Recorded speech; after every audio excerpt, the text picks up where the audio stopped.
My sister sat in the seat of honor with a smile that could cut glass, convinced she had finally erased me from the family portrait while my parents poured the wine. She didn't know that the chair she stole was actually the trapdoor that would eventually destroy her carefully curated life and expose the darkest secret our family had ever kept. The wind off Lake Erie in late November is less of a breeze and more of a physical assault, a biting reminder that in Cleveland, comfort is something you have to earn. That specific Thursday, the cold felt like it was seeping right through the seams of my thrift store coat as I stood on the porch of my parents' sprawling colonial in Shaker Heights. Inside, the lights were golden and inviting, casting long, perfect shadows against the manicured hedges. From the outside, it looked like a Norman Rockwell painting. It looked like the American dream, but I knew better. I knew that inside, the air was thinner, the expectations were heavier, and the love was conditional. I hesitated before ringing the bell, my hand hovering over the polished brass. I was running on 3 hours of sleep, fueled only by vending machine coffee and the desperate adrenaline of finals week at Case Western Reserve University.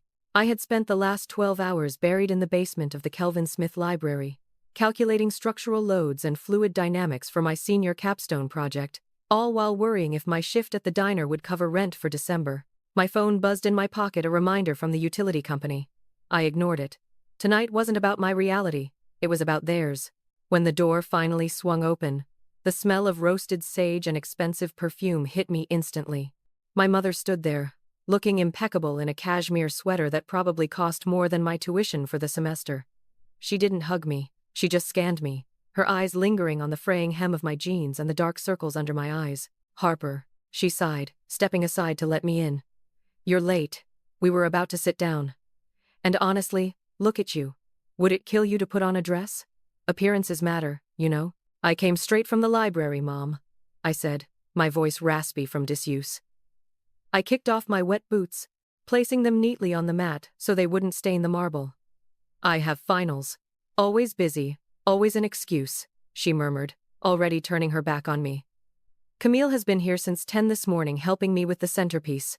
That's what family does." I swallowed the retort burning in my throat. Of course Camille was here. Camille didn't have finals. Camille didn't have a job.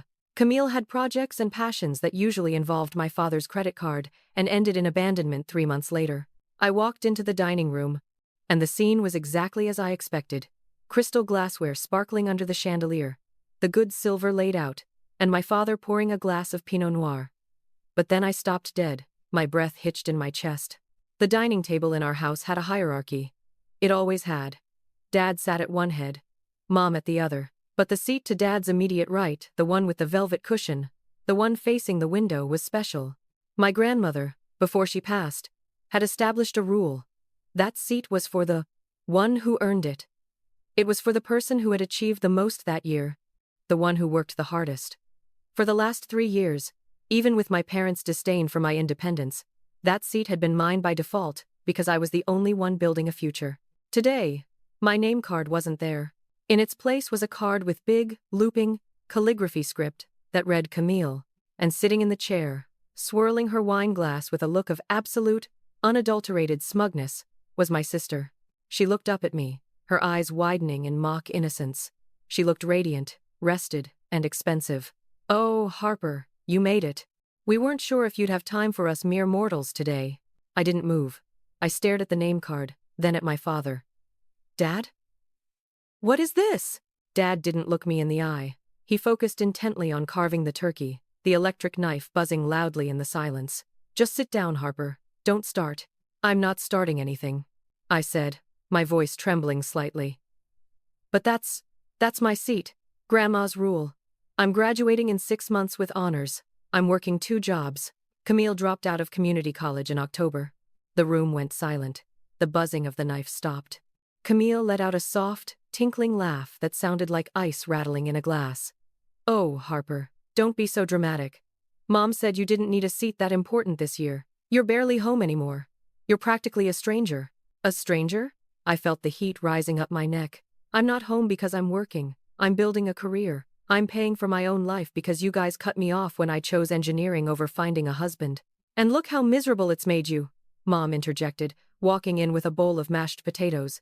She set it down with a sharp clatter. "Camille is here. She's present. She's emotionally available. That seat is for family who acts like family. I looked around the table.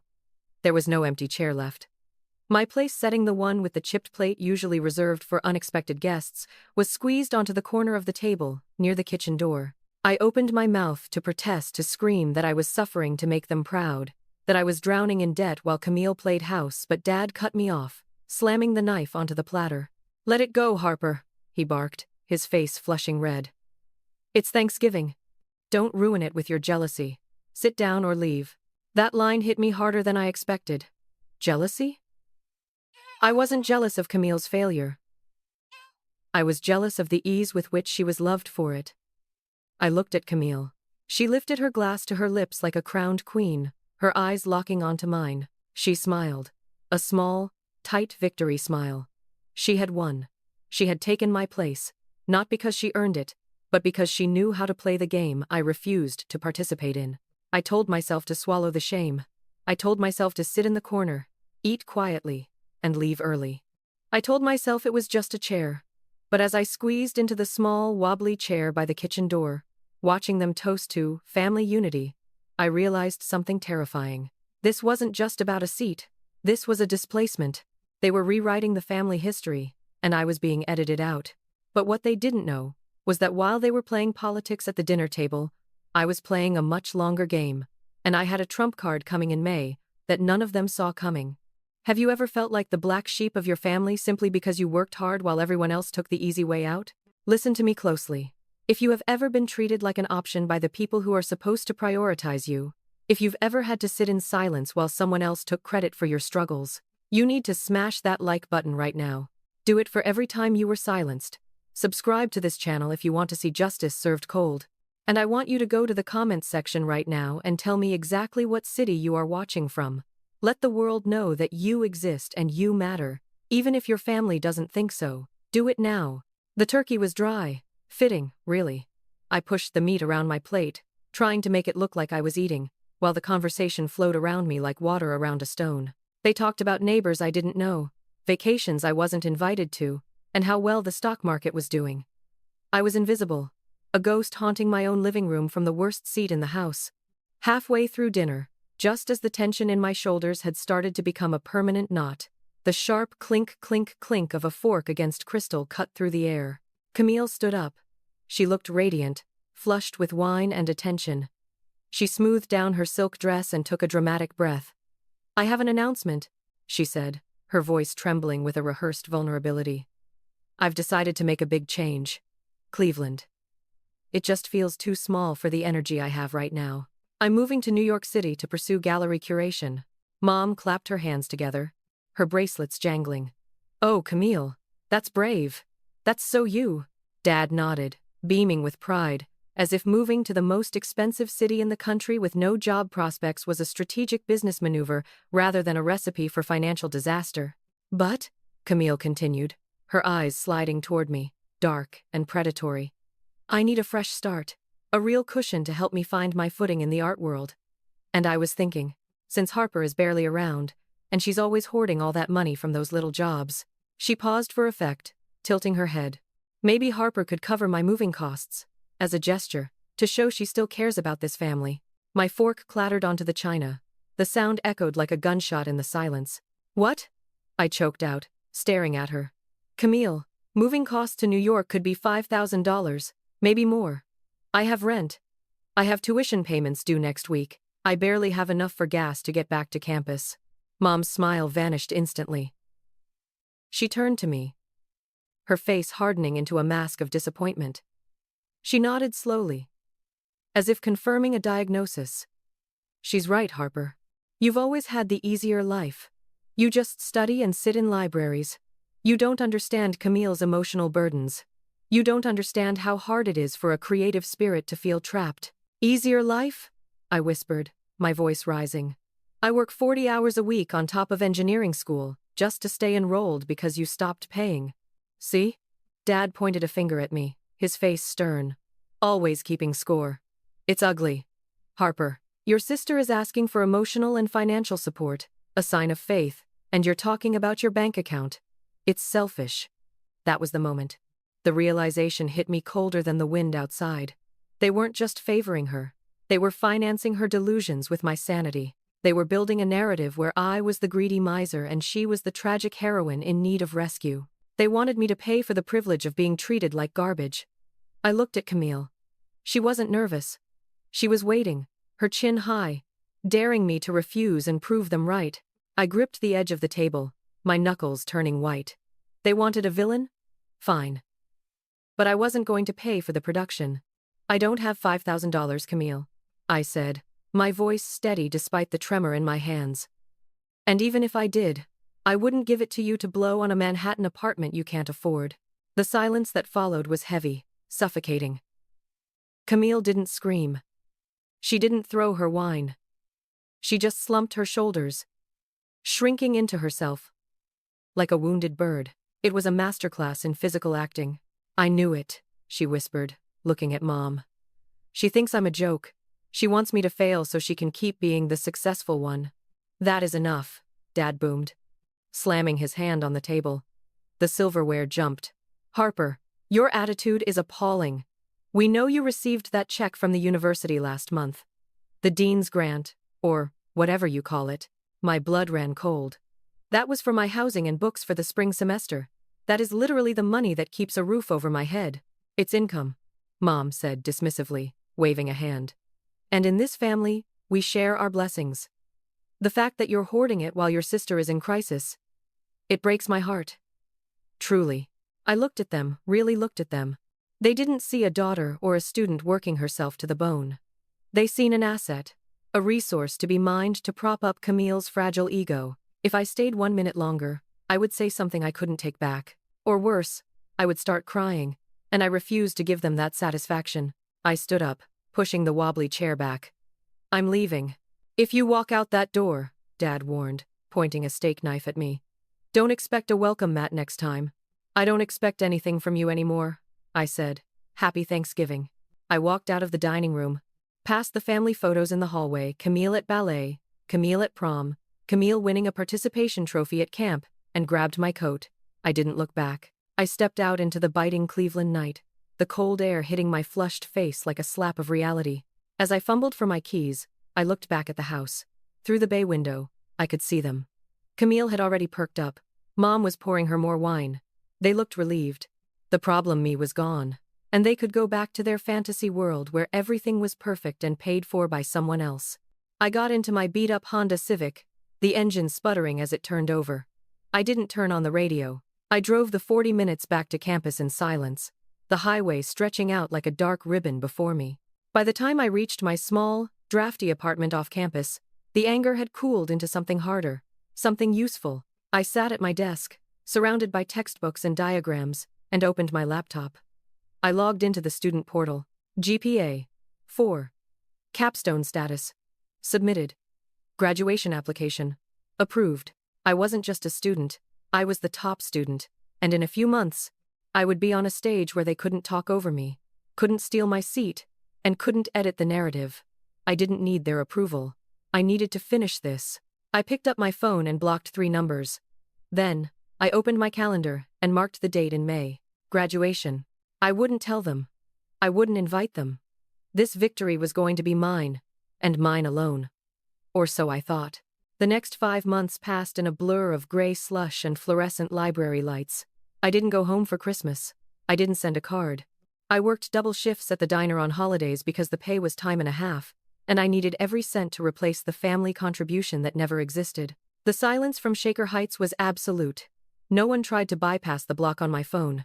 No letters came to my apartment. It was as if by refusing to play the villain in their Thanksgiving drama, I had simply ceased to exist in their world. It hurt, in a dull, aching way, like a phantom limb, but it also gave me a clarity I had never possessed before.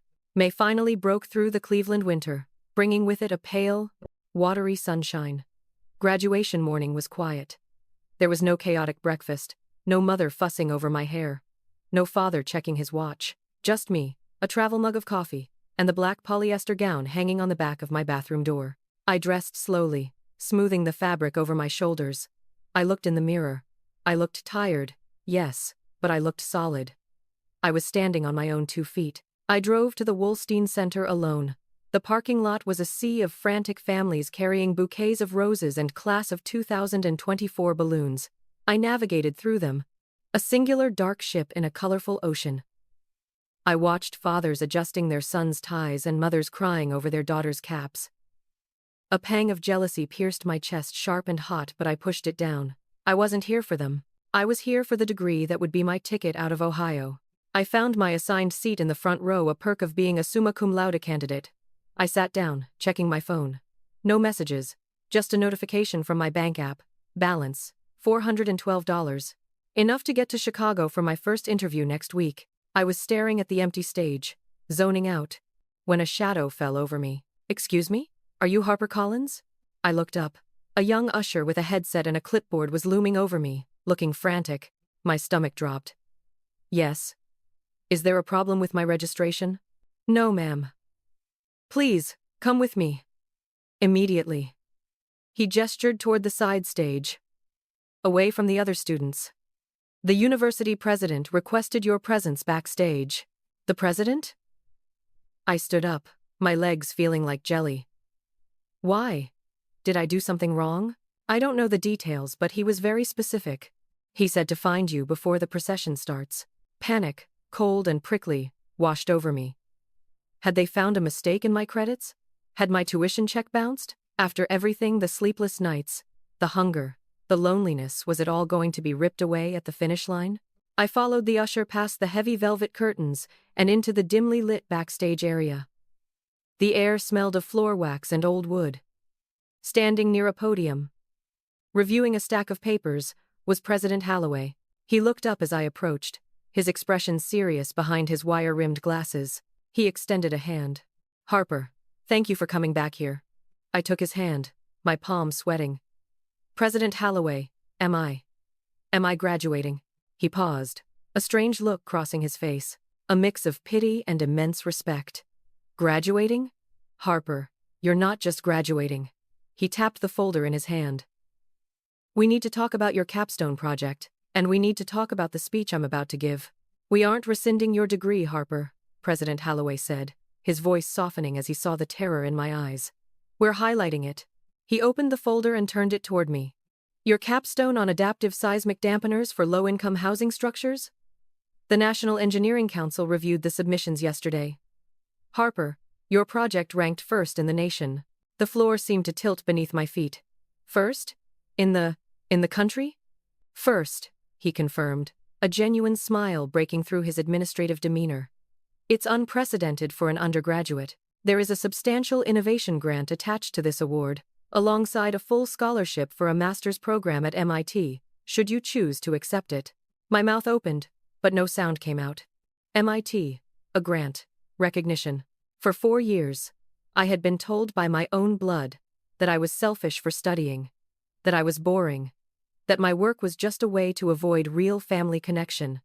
And here, a stranger was telling me that my work could save lives. I don't know what to say," I stammered, tears pricking my eyes. "You don't have to say anything," Holloway said. "But I wanted to warn you. I'm going to present this right at the beginning of the ceremony. It's a bit of a spotlight. I noticed on your file you didn't reserve any guest tickets?" I looked down at my scuffed shoes. "No. My family, they don't really get what I do." Holloway nodded, a look of understanding crossing his face. "Well, today, this arena is your family. You've earned this seat, Harper. Go take it." I walked back out to the front row in a daze. The world felt sharper, brighter. The shame that had been weighing down my shoulders since Thanksgiving began to evaporate. I wasn't the black sheep. I was the one who had built a ladder out of the darkness. As the heavy orchestral music swelled and the procession began, I sat taller. I fixed my cap. I was ready. But then, movement in the aisle caught my eye. It was the chaotic shuffling of late arrivals. The ushers were trying to stop them, pointing to the back, but the group pushed through with an air of entitlement that was sickeningly familiar. My heart hammered against my ribs. It was them. Mom was wearing a oversized sun hat indoors. Dad was red-faced, arguing with an usher. And Camille was wearing a white dress that looked suspiciously like something a bride would wear, scanning the crowd with a bored expression. They had shown up, an hour late. Why? They hadn't called. They hadn't congratulated me. Why were they here? Then I saw Mom spot me in the front row. She pointed, and a look of relief washed over her face. Not the relief of a mother seeing her child succeed, but the relief of a predator spotting wounded prey. They began to shove their way toward 3 empty seats in the third row, just behind the VIP section. I turned forward, my hands shaking in my lap. They weren't here to celebrate. They were here for something else. But they had no idea that the script had changed. They thought they were walking into a quiet ceremony where I would get a piece of paper and walk away. They didn't know the president was about to hand me a microphone. The lights dimmed. The spotlight hit the podium. "Ladies and gentlemen," President Holloway's voice boomed. "Before we begin, we must honor a singular achievement." I took a deep breath. It was showtime. "Harper Collins," President Holloway said, his voice echoing through the massive arena. "Please stand." I stood up. My legs felt like lead, but I forced them to straighten. The spotlight swung from the podium to me, blindingly bright. For a second, I couldn't see anything, not the thousands of students, not the faculty, and thankfully, not my family. I was just a silhouette in the light. This student's capstone project on structural engineering for disaster relief has not only ranked first in our university, Holloway continued, but has been named the National Undergraduate Project of the Year. A roar of applause went up. It was polite, standard graduation cheering. I blinked against the light, trying to focus. I risked a glance toward the third row. My parents were clapping, but it was mechanical. Confused. Mom was whispering something to Camille, probably asking why I was standing while everyone else was sitting. They looked annoyed that the ceremony was being held up. They still didn't get it. They thought this was a participation award. But then, the president's tone changed. He leaned into the microphone, his voice dropping an octave, becoming serious and intimate. "However, academic excellence is only half of the story here. We often talk about grit at this university. We talk about determination, but rarely do we see it embodied so starkly." The arena went quiet. The polite rustling of programs stopped. "Most students who achieve this level of excellence do so with a support system," Holloway said. "They have time to study because they have help." But Harper's journey was different. This student is the definition of resilience. He paused, looking directly at me, then out at the crowd. "Despite receiving absolutely no family financial support," he enunciated clearly, "Harper worked full-time jobs, sometimes 2 at a time just to pay tuition and rent, all while maintaining a 4 gigapascals. She spent her nights stocking shelves and waiting tables, so she could spend her days inventing technology to save lives." The murmur that rippled through the arena was audible. It wasn't applause. It was a collective gasp of sympathy and respect. I saw the blood drain from my mother's face. She went ghost white. Her hands froze mid-clap. Dad's jaw went slack. They were looking around, realizing that people nearby were whispering, looking at me with admiration, which meant, by extension, they were looking for the parents who hadn't helped. "She did this alone," Holloway emphasized, "while facing significant personal hardships and financial instability." Camille looked furious. Her jaw was tight, her eyes darting around. This wasn't the script. I was supposed to be the selfish sister who wouldn't pay for her move. I wasn't supposed to be the hero of a story about overcoming neglect. I realized then that Holloway knew, I thought. He had seen my financial aid appeals. He had seen the letters where I explained why I couldn't provide parent tax information because they refused to give it. But I was wrong. He didn't just know about the lack of support. He knew about the theft. "However," Holloway said, his voice turning icy, "there is one more aspect to this award. Transparency." He reached under the podium and pulled out a document. It was blown up on the massive screens above the stage. It was a tax document. My heart stopped. I recognized it. "We believe in justice at this university," Holloway said. "And we believe that credit should go where it is due." The pixelated image on the jumbotron was blurry at first, but as the focus sharpened, the text became undeniable. It was a redacted financial aid audit form, the kind used to flag irregularities in scholarship disbursements. A hush fell over the Wolstein Center. It was so quiet you could hear the hum of the ventilation system. "This," President Holloway said, tapping the paper on the podium, "is a record of an attempted diversion of funds. 3 months ago, the university received a request to reroute the housing stipend attached to the dean's grant money, explicitly designated for Harper's rent and food, into a private joint checking account." He paused, letting the implication hang in the air like a guillotine blade. The request claimed that the student was living at home and that the funds should be managed by the head of household to cover family expenses. I stared at the screen. My breath caught in my throat. I hadn't known this. I knew they were greedy. I knew they were manipulative. But I didn't know they had actually tried to intercept the money that kept me off the streets. Fortunately, Holloway continued, his voice hardening, our fraud detection system flagged the request because the student's address was listed as an off-campus apartment, not the parents' residence. But the names on the request form are a matter of public record. The laser pointer in Holloway's hand danced across the screen, circling 3 names at the bottom of the document. Requester, Robert Collins. Beneficiary account, Camille Collins. The audience gasped. It was a collective, sharp intake of breath that sounded like a physical blow. Attempting to claim a struggling student's survival funds to finance a sibling's lifestyle isn't just a violation of university policy, Holloway said, looking directly at the 3rd row. It is a moral failing of the highest order. I slowly turned my head. The spotlight hadn't moved to them, but it didn't need to. The people around them had done the work. The parents sitting in the 2nd and 4th rows had turned in their seats, their faces twisted in disgust, staring at my family. My mother was gripping her purse so hard her knuckles were white. She wasn't looking at me. She was looking at the floor, shrinking, trying to make herself invisible. Dad looked like he was having a heart attack, his face a mottled purple, sweat beading on his forehead. But Camille was the worst. The mask was gone.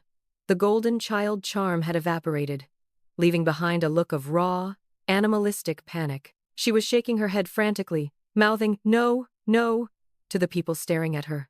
She looked at me, her eyes pleading, begging me to fix it, to tell everyone it was a mistake. For the first time in my life, I saw her for what she was, not a queen, not a success, but a parasite who panicked the moment the host stopped feeding her. "Harper," the president said, bringing the attention back to me. "You fought battles you should never have had to fight. And you won. We are honored to have you as an alumni." The applause that followed was deafening. It wasn't polite anymore. It was thunderous. It was a roar of vindication that shook the floorboards. Students were standing up. Parents were cheering. I stood there, letting the sound wash over me. I looked at my family one last time. They weren't powerful giants anymore. They were just 3 small, greedy people drowning in the truth they had tried to bury, and I didn't feel the need to save them. The rest of the ceremony passed in a blur of surreal clarity. When the names were finally called, the alphabet seemed to move agonizingly slow, but when they reached the C's, the energy in the room spiked again. "Harper Collins!" I walked across the stage, my heels clicking rhythmically against the floorboards. It was the walk I had practiced in my head 1,000 times, usually imagining my parents cheering, but the reality was better. As I shook the president's hand and took the diploma, the tangible proof of my survival, the arena erupted. Strangers were whistling. A group of engineering students in the back started chanting my name. I turned to face the crowd for the traditional photo. I couldn't help it. My eyes drifted automatically to the 3rd row, to the spot where my biology and my burdens sat. But they were gone. The 3 seats were empty. They hadn't even stayed to see me hold the paper. The shame had been too much. The moment the public opinion turned, they had grabbed their coats and fled like cockroaches scattering under a kitchen light. A strange, hollow laugh bubbled up in my chest. They had come to perform a role, the supportive family of the golden child, and when the spotlight revealed the wires and the grease paint, they couldn't handle the heat. I walked off the stage, clutching the leather folio to my chest. I didn't go back to my seat. I didn't want to sit through the rest of the names. I needed air. I needed to breathe without the weight of their potential gaze on me. I slipped out a side exit, bypassing the throng of families waiting in the lobby. I pushed through the heavy metal doors and stepped out into the Cleveland afternoon. The air was crisp, smelling of damp concrete and the nearby lake. I walked to the edge of the plaza, leaning against a concrete planter. I was free. It was over. The secret was out. The money was safe. And I was going to MIT. I pulled my phone out of my pocket to call my roommate, to tell her it was done. The screen lit up. There was a text message notification sitting there. It had come through 5 minutes ago, right as I was walking across the stage. It wasn't from Mom. It wasn't from Dad. It wasn't from Camille. It was from an unknown number, a local area code, but one I didn't recognize. I swiped it open, expecting a congratulatory message from a classmate. The text read, "This isn't over. You weren't supposed to find out about the account. Watch your back, Harper." My blood ran cold.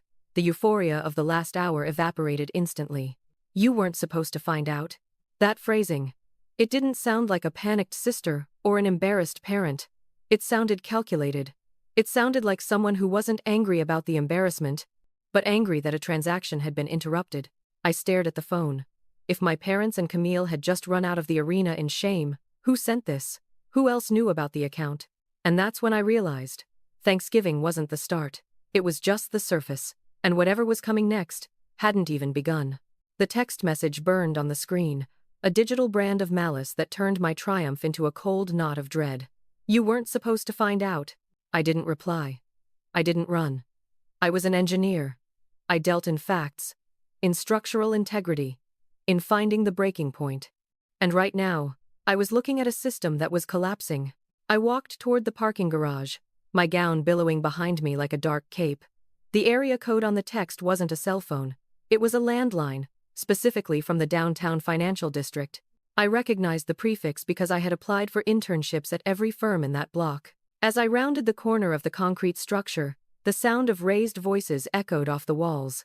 It was distinct, the shrill, hysterical pitch of my mother and the booming, defensive baritone of my father. I slowed down, staying in the shadows of a large van. They were standing by their Mercedes, but they weren't alone. A man in a sharp, charcoal suit was pacing in front of them, running a hand through his thinning hair. I recognized him instantly. It was Mr. Sterling, the family's wealth manager, the man who had been coming to our house since I was 5 to discuss portfolios and assets. "You said she was estranged," Sterling hissed, his voice echoing in the concrete cavern. "You said she wouldn't notice. Do you have any idea what happens now? The university is a federal grant recipient. That audit goes to the Department of Education. It goes to the IRS. We didn't know," Dad stammered, wiping sweat from his forehead. "We thought it would just slide through like the loans." I froze. "Like the loans?" "The loans were in her name, Robert," Sterling shouted. "We forged her signature on the promissory notes 3 years ago. If they investigate the scholarship fraud, they'll pull her entire credit history. They'll see the $50,000 you took out in her name to pay for Camille's semester abroad in Italy."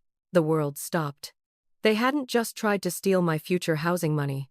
They had been stealing my identity for years. My credit score, my financial history, it was all a lie. A vessel they had hollowed out to keep Camille afloat and maintain their country club lifestyle. Camille was leaning against the car, sobbing. "I can't go to jail, Mom. I can't. I have a reputation." "Shut up, Camille," Sterling snapped. "If Harper talks to the police." "Harper isn't going to talk to the police," I said, stepping out from behind the van. The 4 of them whipped around. My parents looked like they had seen a ghost. Sterling went pale, his eyes darting to the phone in my hand. "Harper," Mom gasped, taking a step forward, her hands trembling. "Honey. We can explain. It was an investment in your future. Really. We were managing it for you." "Stop," I said, my voice calm, terrifyingly steady. I held up my phone. I recorded the last 2 minutes. The loans. The forgery. The admission of guilt. Sterling straightened his tie, trying to regain composure. "Now, Harper, let's be reasonable. We can work out a payment plan. There's no need to involve authorities." "Reasonable?" I laughed, a sharp, jagged sound. Reasonable was asking for a seat at the dinner table. Reasonable was asking for help with groceries while I worked 2 jobs. This is a felony. I looked at my father, the man who had told me not to ruin Thanksgiving. "You stole my name. You stole my credit. You mortgaged my life to pay for hers." I pointed at Camille. "We had to," Dad shouted, desperate. "We're underwater. The house, the cars, it's all debt. We needed cash flow." "And you decided I was the collateral," I said. I looked at Sterling. "I'm not going to the police right this second." They all exhaled. A collective sag of relief. "I'm going to the FBI," I said. "Because fraud involving federal student aid? That's not a local precinct issue. That's federal prison." I turned on my heel. "Harper, wait," Mom screamed, her voice cracking. "We're your family."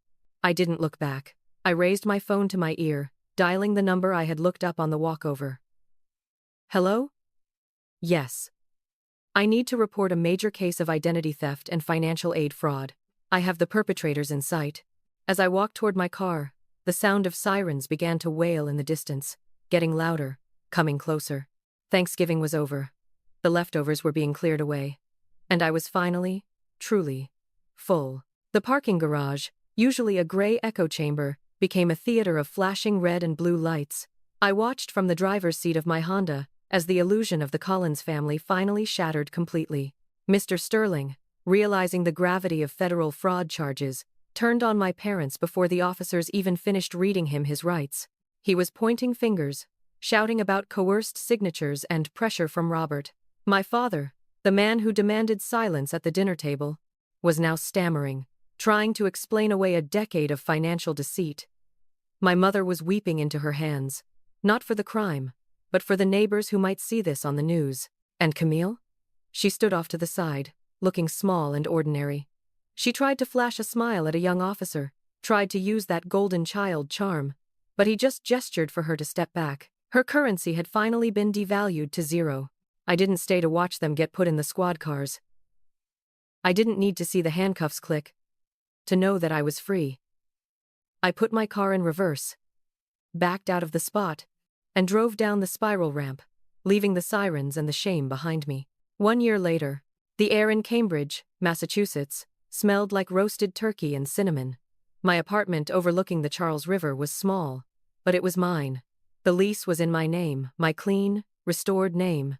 The investigation had been swift. With the recording and the university's audit, the $50,000 in fraudulent loans were discharged. My credit score bounced back within months. My parents, however, didn't fare as well. To avoid prison time, they had to liquidate everything the house in Shaker Heights, the cars, the stocks to pay restitution and legal fees. They were living in a 2-bedroom rental in a town 3 hours south, far away from the country club. Camille was working as a receptionist at a dental office. I heard she hated it. I didn't ask. I walked out of the kitchen carrying a massive platter of roasted vegetables. My living room was packed. There were no blood relatives here.